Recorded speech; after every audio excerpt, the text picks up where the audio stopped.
one of the things that I thought was brilliant about just the role that you took and the steps that you took. I thought, like, for when I speak to companies, even if they have like sustainability believers and they've seen the signs that they know this is the new currency for, attracting better valuations and market share and trust with their employees and their clients.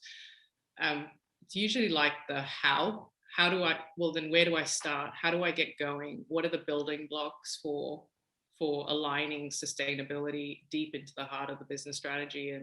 And can you just share some of like what you did and your process that you went through? Because I know that was like really foundational and breakthrough of the building blocks you built before launching your strategy yesterday.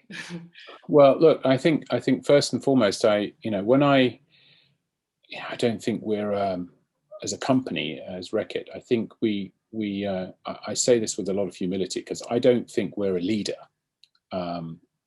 Certainly not yet. I think we're going on the same journey that many other companies are going on. Yeah. But what it started with, as I said, it was that realization and that recognition that that sat inside the organization, that if we wanted to succeed, that doing more, recognizing our role in the world is changing and we have to change with it.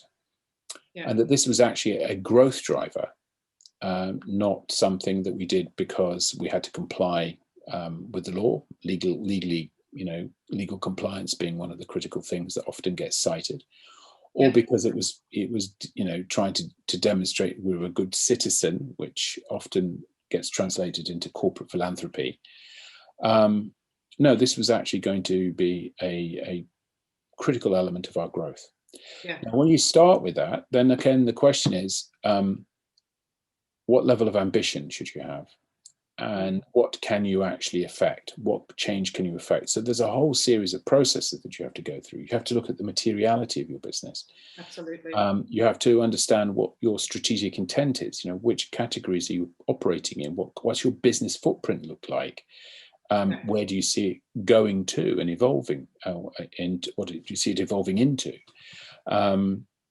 You need to understand what those externalities are in terms of the trends that are happening and how those trends are often moving at pace. I mean, if you had asked us all 2 years ago to name the sort of top priority issues that business was going to be confronted with, probably COVID would not have been on that list, and public health would not have risen to the top. Probably diversity and inclusion wouldn't have either. And yet here we are 2 years later.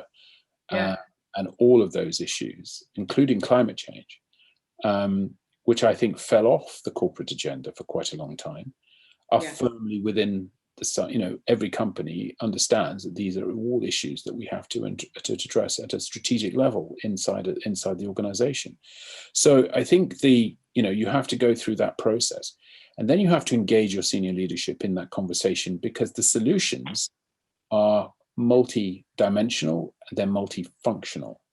And you can't address something through a value chain as well without acknowledging that it's not just your own footprint that you have to think about, but the upstream and the downstream. And that also means that you've got to start thinking a lot more about your way of collaborating and partnering.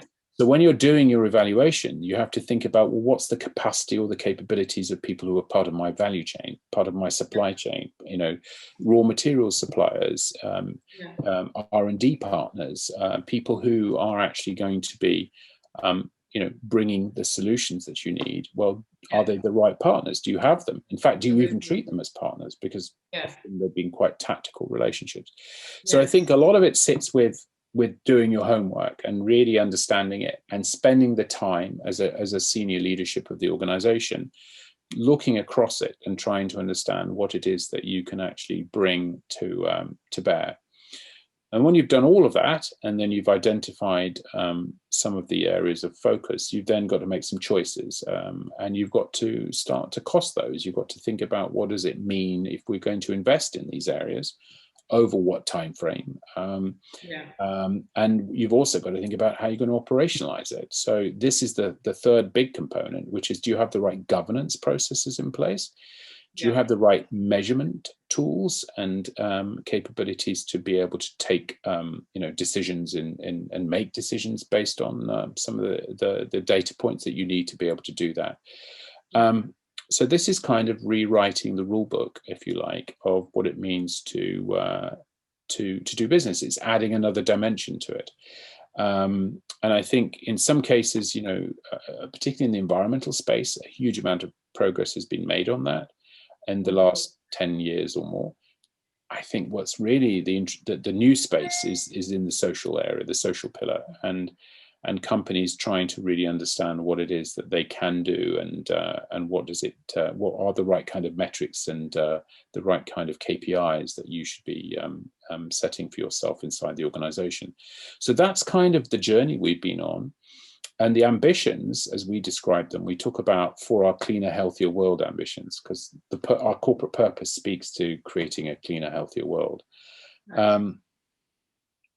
If you really look at that, that's just an expression of the intent. It's the impact we want to have on the world, the societal impact that we want to hold ourselves accountable for. But as I said, that's kind of the thing we talk about, but there's a huge amount that you have to have built into the system before that. And so we've spent literally the last 18 months preparing for what we've just announced. Wow. And so in terms of, so you went through that process, and let's just say, one of the things that we're seeing also is just companies thinking, oh, do I have to spend like the 18 months, kind of get my house in order and then get going? Because I'm also championing another movement, which is that leadership doesn't mean you've got your house in order and you're then, coming out of the gate saying, hey, look, this is what we're doing. I think leadership for me is courage and vulnerability. And I liked how you said, look, we're not a leader yet, but we are making a start.